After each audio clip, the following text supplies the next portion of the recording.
کے تعلق سے آپ صلی اللہ علیہ وسلم نے کہا والمنان، احسان جتلانے والا۔ آج کوئی انسان کسی کے ساتھ خیر کرتا ہے، کسی کے ساتھ بھلائی کرتا ہے، کسی مسجد کی تعمیر میں حصہ لیا، کسی مدرسے کی تعمیر میں حصہ لیا، کسی کے اصلاح کا ذریعہ بن گیا، کسی کے غربت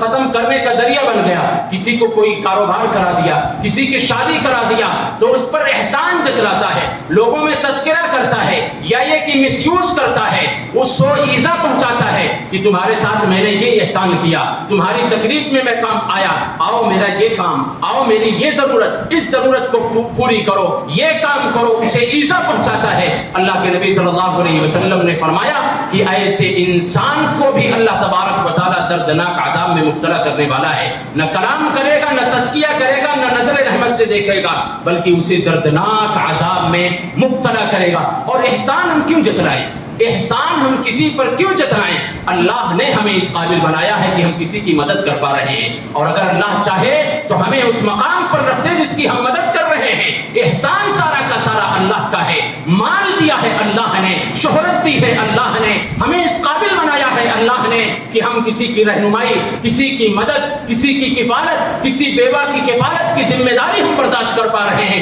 اللہ نے ہمیں اس قابل بنایا ہے، اللہ کا شکر ادا کریں کہ اللہ نے ہمیں اس قابل بنا دیا ہے کہ ہم اس کے ساتھ یہ احسان کر کے، ہم اس کی یہ مدد کر کے رب العالمین کی قربت حاصل کر رہے ہیں، رب العالمین کی جنت کے قریب اپنے آپ کو کر رہے ہیں، اپنی آخرت کو بنا رہے ہیں۔ اگر ہم احسان جتلا دیتے ہیں، لوگوں میں تذکرہ کر دیتے ہیں کہ یہ سارا کا سارا کام جو دیکھ رہے ہو، مساجد کے اندر، مکاتب کے اندر، مدارس کے اندر، غربا کے اندر، یہ سب ہمارا کیا ہوا ہے، تو اس نے وہیں اپنے اس سارے کام پر اللہ رب العالمین کی لعنت بھیجنے کا وہ سبب بن جاتا ہے، ذریعہ بن جاتا ہے۔ قرآن کریم اس بات کی گواہی دیتا ہے۔ اللہ تبارک و تعالیٰ فرماتا ہے یا ایھا الذین آمنوا لا تبطلوا صدقاتکم بالمن والعطا، اے ایمان والو تم اپنے صدقات کو، نیکیوں کو احسان جتلا کر کے تباہ و برباد نہ کر دو۔ اگر ہم احسان جتلاتے ہیں تو گویا ہم اپنی نیکیوں کو تباہ و برباد کر دیتے ہیں اور اپنی ان نیکیوں پر پانی پھیر دیتے ہیں، جنت سے ہم جہنم کی طرف نکل پڑتے ہیں۔